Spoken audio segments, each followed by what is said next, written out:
Hola, ¿cómo están?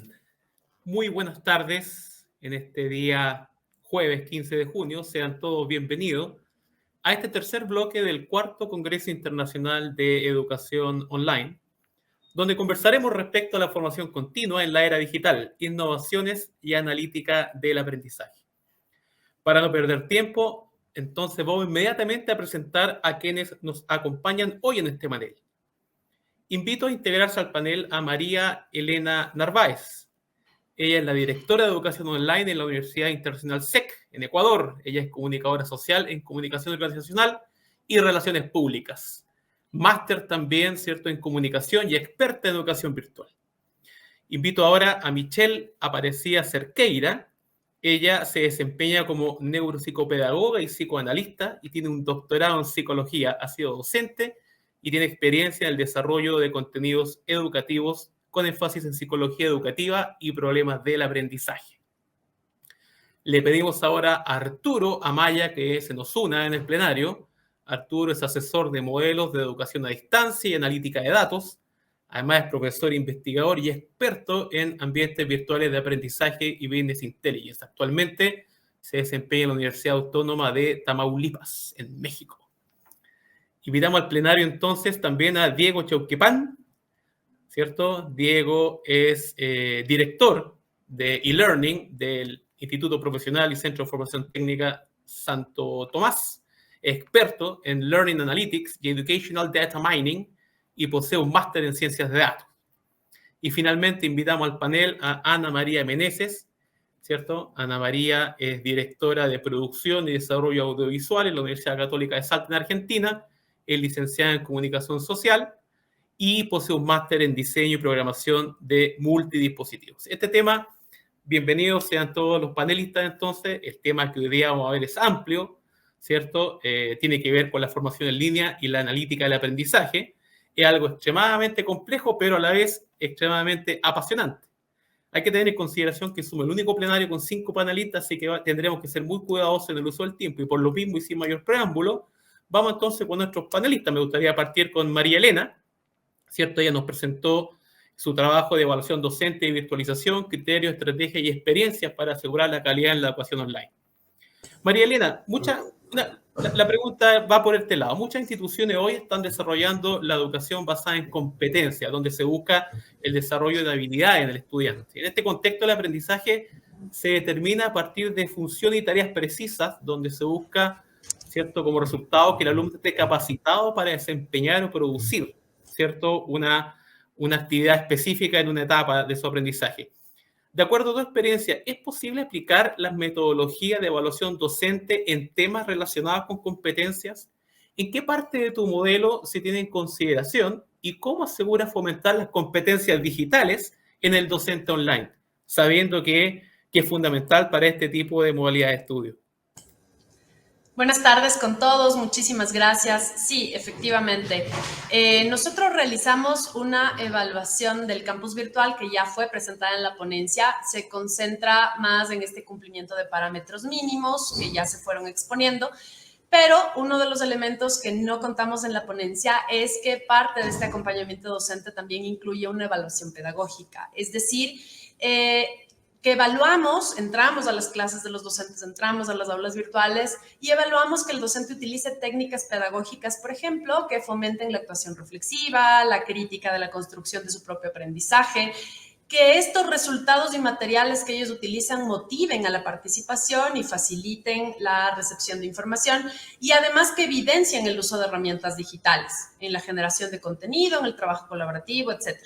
Ahora, naturalmente, para asegurar las competencias digitales del docente, se llevan a cabo estos talleres de perfeccionamiento. Parte de estos talleres de perfeccionamiento justamente es enfrentarle al docente a estas herramientas digitales que no conoce. Estos talleres lo que hacen no solamente requieren la asistencia del docente, digamos, a estos talleres sincrónicos, sino también la evidencia de haber utilizado la herramienta con los estudiantes. Esto quiere decir que el docente tiene la posibilidad de probar estas herramientas, luego va decidiendo cuál le queda bien según la carrera, según el programa, según la modalidad de estudios también, según su asignatura, los resultados de aprendizaje que vaya persiguiendo y, por supuesto, el tipo de estudiantes que tenga. Excelente, María Elena. Muchas gracias, muchas gracias. Vamos con una pregunta para Michelle, ¿cierto? Ella nos presentó su estudio de diversidad y equidad en la educación inclusiva, formación continua para docentes. En este trabajo, Michelle, fíjate que me llamó la atención y por ahí me gustaría preguntarte, hay varios docentes, o muchos docentes, un porcentaje importante, tenían más de 20 años de docencia y de experiencia, ¿cierto? Y sin embargo, parece que hay una gran cantidad de docentes que por mucho tiempo no se han actualizado y no han accedido a cursos de capacitación o reentrenamiento. ¿Cuáles crees tú, o en virtud de tu estudio, que son los principales obstáculos que enfrentan los docentes y que previenen, ¿cierto?, que puedan mantenerse actualizados? Buenas tardes. Yo creo que existen diversos obstáculos que pueden dificultar la actualización de los docentes. En Brasil, la mayor es falta de tiempo. Los docentes suelen tener una carga de trabajo considerable, que incluye la planificación de clases, la evaluación de los estudiantes, la participación en actividades extracurriculares. Esto puede limitar el tiempo disponible para buscar oportunidades de desarrollo profesional. En otro, los recursos limitados, porque muchos docentes enfrentan limitaciones en términos de recursos disponibles para su desarrollo profesional. Pero hoy es notable la cantidad de cursos que tienen disponible en Internet gratuitamente. Pero, aunque tiene también la falta de incentivo. El incentivo, lo digo, de la institución y no de los otros. Algunos docentes pueden sentirse que no existen suficientes incentivos para actualizarse. Y pueden percibir que sus esfuerzos no son valorados como deberían, ¿cierto? Lo final, la resistencia al cambio. Acá en Brasil, la educación es un campo que ha experimentado cambios constantes en los enfoques pedagógicos, en tecnologías educativas y métodos de evaluación. Y algunos docentes pueden mostrar resistencia al cambio y preferir mantenerse en sus métodos y prácticas tradicionales, lo que dificulta la su actualización. Es esto. Excelente, muchas gracias. Fíjate que lo que tú mencionas, Michelle, la verdad que se ve en bastantes otros países también. Pareciera que es un fenómeno que no solo es exclusivo de Brasil, sino al menos dentro de la región. La experiencia que hemos tenido algunos, siendo docentes también, pero participando de clases de educación online, es que efectivamente, más allá de la tecnología, más allá de la analítica que uno puede poner y desplegar, al final pasa por las personas también. Aquellos que creen que la tecnología y la inteligencia artificial va a desalojar completamente el quehacer humano, probablemente están un poquito alejados de la realidad. Hoy por hoy, ¿cierto?, el docente sigue teniendo una importancia preponderante y sin duda necesitamos que los docentes también estén a la altura del desafío. Gracias, Michelle. Vamos con Arturo. Arturo nos mostró una... Hola, Arturo, ¿cómo estás? Arturo nos mostró... ¿Cómo están? Muy bien, muchas gracias. Arturo nos mostró un estudio muy acabado, muy profundo, muy detallado, ¿cierto?, respecto del análisis de la educación a distancia en México, ¿cierto? Los datos que mostraste, Arturo, en tu ponencia muestran cómo se ha desarrollado la educación a distancia, ¿cierto?, la educación no escolarizada, y también muestra el impacto que tuvo en las gráficas que tú mostrabas la pandemia, ¿cierto? Lo que me llama la atención y la pregunta, Arturo, es que a pesar de los buenos resultados, pareciera que esto aún tiene espacio para mejorar, ¿cierto? Y tú terminas tu ponencia mencionando que se deben crear ciertos incentivos, probablemente políticas públicas. La pregunta entonces, ¿cuáles crees, Arturo, que debieran ser esos incentivos que debieran considerarse para poder acelerar la adopción de la educación superior no escolarizada y así llegar a ese objetivo del 50% de cobertura que México pretende? Y también si estos incentivos, tú crees que, o la situación en general, es extrapolable a otros países de la región de Latinoamérica. Sí, por supuesto. Antes que nada, saludos a mis colegas ponentes. Gracias, Guillermo, por el espacio. Y bueno, en efecto, creo que esto es un reto, específicamente en México, es un reto que corresponde desde el nivel federal, estatal y obviamente a las mismas instituciones de educación superior. El crecimiento de la educación a distancia en México ha sido pues significativo, como lo vimos en la ponencia. Tal es el caso que en el último sexenio ha alcanzado un 60% de crecimiento. Pero si comparamos esa matrícula de educación a distancia que apenas rebasa el 1,000,000 de usuarios en comparación con los poco más de 5 millones de estudiantes que cursan educación superior, obviamente estamos hablando de un 20% modalidad a distancia. En este sentido, si reflexionamos un poco en relación a los datos o a la analítica que se presentó en la ponencia y vemos que la matrícula escolarizada o tradicional en los últimos 3 años no ha tenido crecimiento, todo lo contrario, ha tenido un decremento significativo y la única matrícula que ha crecido es la de educación a distancia, obviamente se abre un área de oportunidad para las instituciones de educación superior, pero lo más importante, no perder de vista que tienen un fin las instituciones de educación superior, ¿no? Es ampliar la cobertura, tratar de que el mayor número de jóvenes a nivel nacional puedan acceder a la educación superior. En este sentido, el programa sectorial de educación de la SEP 2020-2024 define que para el 2024 debemos de tener una cobertura del 50%, pero sus sistemas analíticos muestran que únicamente alcanzamos el 42.5%. Definitivamente, con base en todo lo platicado, pues la educación a distancia, la educación no convencional es una opción significativa para poder alcanzar esa meta. Entonces, el crecimiento de la educación a distancia en México, igual, a nivel federación se han dado las condiciones. Hace 10 años se aperturó la Universidad Abierta y a Distancia de México, la cual tiene una matrícula superior a los 100,000 estudiantes, que más o menos es el 10% de toda la matrícula de educación a distancia en México. Pero específicamente las instituciones de educación privada son las que han identificado claramente esta oportunidad. En toda la analítica lo vimos, en donde cerca del 80% de la matrícula es educación privada. Entonces, ¿qué está pasando con la educación pública? Que es la que tiene la mayor número de matrícula. En este punto, obviamente, se deben de invitar, obviamente, a las instituciones de educación pública en diseñar modelos flexibles, dinámicos, innovadores, que den paso a los programas de educación a distancia, educación híbrida, educación mixta, para poder ampliar su cobertura. Mientras ellos sigan trabajando únicamente sobre programas tradicionales, obviamente van a perder la hegemonía en su región. Excelente, Arturo. Gracias. Te agradezco, súper claro. Muchas gracias, Arturo. Diego, ¿cómo estás? Muy bien, Guillermo. Qué bueno, qué bueno. Excelente tu presentación también, Diego. Diego nos habló, para recordar ahí al público que nos acompaña hoy, la aplicación del sistema de recomendación para impulsar experiencias de usuario personalizadas en la elección de cursos de capacitación docente. Hicieron un tremendo trabajo ahí, Diego, ¿cierto? Basado en técnicas bastante robustas de analítica del aprendizaje, lo que me parece estupendo. Y la pregunta que te hago, digo, porque la verdad es lo que uno ve y lo uno que escucha siendo ignorante del tema. ¿Cuáles son las limitaciones que tiene este modelo predictivo que ustedes construyeron? Y cómo administran, o si es que existe el riesgo de sesgo del algoritmo, ¿cierto? En términos que termine recomendando al docente siempre lo que más le interesa y no necesariamente lo que probablemente más necesita el docente.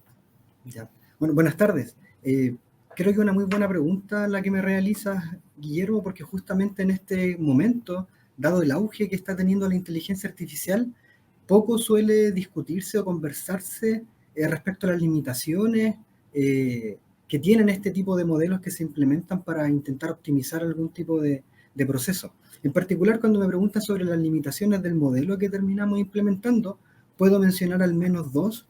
Una que es un problema muy conocido en el ámbito de los sistemas de recomendación, que se denomina Cold Start o problema de arranque en frío, y que básicamente consiste en que los modelos de este tipo no pueden entregar recomendaciones personalizadas a nuevos usuarios, ya que no contamos con acceso a información histórica respecto a las interacciones pasadas de estos usuarios. Por lo tanto, para poder abordar ese tipo de problema y resolverlo, uno podría pensar en en otro tipo de enfoques complementarios, como las reglas de asociación para determinar cursos que guarden relación con otro y que esa sea la recomendación que se entrega a un usuario, o utilizar enfoques de ranking no personalizados, como por ejemplo los basados en popularidad, y que nos permitan recomendar aquellos cursos que tienen la mayor cantidad de preferencias por parte de los usuarios. También hay un segundo problema que surge en este tipo de modelo y que tiene que ver con la falta de diversidad en las recomendaciones que se entregan. ¿Qué quiere decir esto? Que como el modelo lo que hace es aprender a base de interacciones pasadas, lo que puede ocurrir es que lo que se recomiende a un usuario sean elementos muy similares a los consumos previos de un usuario, y eso limite un poco la exploración que tiene un usuario de un sistema de este tipo para conocer o acceder a otras opciones o otras posibilidades. Algo que se puede realizar para poder controlar un poco esta limitación e implementar algunas métricas que no formaron parte de nuestro estudio y que nos permiten evaluar la diversidad con el propósito de determinar si el sistema entrenado es diverso en cuanto a las sugerencias que entrega, lo que nos permite garantizar que siempre se va a mostrar a un usuario elementos que son diferentes entre ellos, y por lo tanto esta recomendación va a ser diversa y va a ser novedosa. Y lo segundo que me preguntaba respecto a la existencia de riesgos, en particular algunos sesgos que se pueden incorporar, esto efectivamente ocurre y es un problema latente siempre cuando se utilizan modelos de aprendizaje automático. En nuestro caso, yo las dos respuestas que les di anteriormente, cada una de estas mejoras que se realizan o cada una de los intentos por mejorar estas limitaciones que presentan los modelos se traducen en la posibilidad de poder introducir sesgos. Por ejemplo, yo les mencionaba que para solucionar el problema del arranque en frío podíamos usar mecanismos basados en popularidad, pero al hacer eso podemos justamente introducir un sesgo de popularidad, es decir, que finalmente nuestro sistema favorezca en particular un tipo de elemento, el que sea más consumido, el que sea más accedido por los usuarios. Por lo tanto, estamos incorporando un sesgo a nuestro modelo. Y también en el ámbito de la diversidad, si nuestro modelo no tiene la capacidad de poder recomendar a los usuarios cosas que sean novedosas, es decir, que exclusivamente le muestre, le recomiende o le dé como sugerencia un elemento que es muy similar a otro, vamos a tener un sesgo de diversidad, porque lo único que va a estar haciendo nuestro sistema es tratar de reforzar en el usuario las características que definen su tipo de consumo, y por lo tanto va a limitar la posibilidad que éste tiene de explorar o de conocer otro tipo de alternativas, otro tipo de recursos, y al final no poder acceder a elementos que sean novedosos. Buenísimo, excelente. Muchas gracias, Diego, por la aclaración.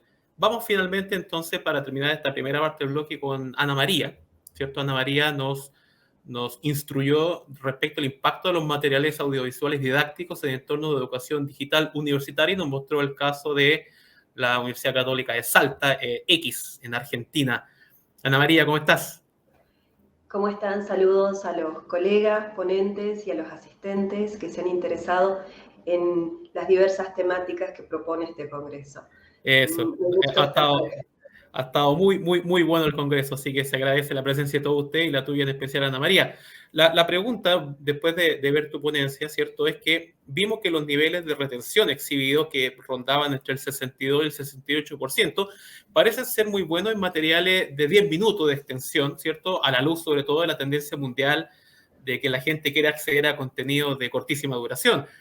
Y la pregunta entonces, desde el punto de vista de la evaluación del rendimiento del estudiante en el curso, ¿existen estándares o umbrales mínimos respecto a esta dimensión? ¿Es posible lograr buenos resultados con porcentaje de retención bajos? ¿Cuáles serían los niveles óptimos de retención de acuerdo a tu estudio y experiencia? Bien, en cuanto a la experiencia en este tipo de ámbitos, que de algún modo estamos representando también a todos los colegas técnicos que colaboramos y co-creamos junto a docentes este tipo de objetos de aprendizaje, es difícil contestar porque, bueno, hay muchas instancias de prueba y error y también entender las características desde los espacios en los que se generan estos contenidos, ¿sí? Poder comprender cómo se diseñan y para quiénes se diseñan. Entender desde las estrategias institucionales, las necesidades particulares de cada curso, comprender también las habilidades que requieren diferentes segmentos de estudiantes, y en esa correlación de diferentes necesidades vamos a diseñar un objeto en particular. En este caso se traían 2 experiencias, entendiendo que son implementaciones nuevas y entendiendo también que esta institución genera propuestas académicas en diferentes niveles a gran escala. Entonces, allí buscar cierta regularidad ha sido un desafío. Ese porcentaje mencionado en este estudio, basado en datos especialmente de utilización por primera vez, allí me gustaría detenerme, es el primer momento en que un estudiante accede a un material asincrónico y hay un momento en que pausa o detiene esa reproducción. Ese sería un valor a tener en cuenta. Allí vamos a considerar en qué situación se utiliza ese material o en qué escenario este estudiante accede a ese material. Estos estudiantes en educación digital se autorregulan, pero eso no significa que no haya otras instancias u otros elementos u otras circunstancias que llamen su atención. Entonces, lograr de algún modo la retención o la atención de un estudiante en más de 5 minutos es un enorme logro, porque bueno, finalmente con los datos completos podemos entender que cada estudiante ha logrado acceder a la totalidad del material, pero en diferentes momentos, ¿sí? Ese es otro dato que se ha compartido, que el 100% de los estudiantes han accedido al 100% de la duración de estos materiales que son tempodependientes. Pero ¿dónde realmente está el valor de estos objetos? Es cuando identificamos o logramos conocer que el estudiante ha comprendido el contenido que se ha facilitado a través de estos materiales. Esa comprensión podemos facilitar instrumentos de evaluación inmediatos a la visualización. Entonces, en estos casos también, no para la totalidad, pero sí para un gran porcentaje, se han facilitado cuestionarios para validar la real comprensión sobre el contenido. Hay otra cuestión interesante también sobre el contenido en sí. En este caso, de manera estandarizada, estamos trabajando sobre materiales de 10 minutos, donde logramos esa convivencia entre el contenido en sí y también los recursos necesarios para producir estos contenidos. Al producir a gran escala, ¿sí?, hemos encontrado ese punto intermedio entre lograr materiales de cierta duración, estándar, promedio, que funcionan muy bien para cursos de pregrado y grado. Ahora bien, esta duración es valiosa en su totalidad, va a depender de la calidad del diseño y el involucramiento de los docentes, ¿sí? Podemos tener docentes con una gran calidad para transponer a través de narrativa audiovisual estos contenidos, o puede suceder lo contrario, ahí se sucede un desvío, es decir, que no somos concisos y no somos muy concretos para aprovechar esos 10 minutos valiosos. Eso también puede llegar a suceder. Excelente, muchas gracias, Ana María. Ya estamos prácticamente terminando el bloque. Teníamos un tema que nos hubiese encantado discutir, pero lo dejo de todas formas lanzado en el plenario, que tiene que ver con que en el último tiempo, ¿cierto?, el empleo en las plataformas digitales ha aumentado fundamentalmente entre los jóvenes, especialmente, por supuesto, tras la crisis sanitaria del COVID, lo que ha llevado a que las redes sociales hoy día se convierten en un principal medio de comunicación y de ocio también. Y en esas redes, TikTok, ¿cierto?, probablemente ha demostrado ser una de las más destacadas. El éxito de esta red social es tal que cada vez son más los centros educativos que la incorporan como herramienta de aprendizaje, convirtiéndose en una estrategia pedagógica que facilita la creación de modelos educativos más atractivos y dinámicos para los estudiantes. O sea, definitivamente pareciera que el uso de TikTok como artefacto de aprendizaje es algo muy innovador. Pero esta innovación es la panacea. Hemos visto hoy día en el panel elementos que pueden ser riesgosos o precauciones que hay que tomar para asegurar que TikTok realmente sea algo importante. Lo dejo en la mesa. Bueno, antes de finalizar, les recuerdo que si participaron de al menos un módulo completo, se habilitará en el hall una encuesta para calificar el evento. Luego, al guardar, podrán descargar el certificado de participación. Ahora, antes de finalizar, los dejo cordialmente invitados para el siguiente bloque, donde se profundizará en la vinculación con el medio y aprendizaje colaborativo en la educación online. Despedimos a nuestros panelistas. Muchas gracias por su participación y estamos en contacto. Hasta pronto. Muchas gracias. Hasta pronto.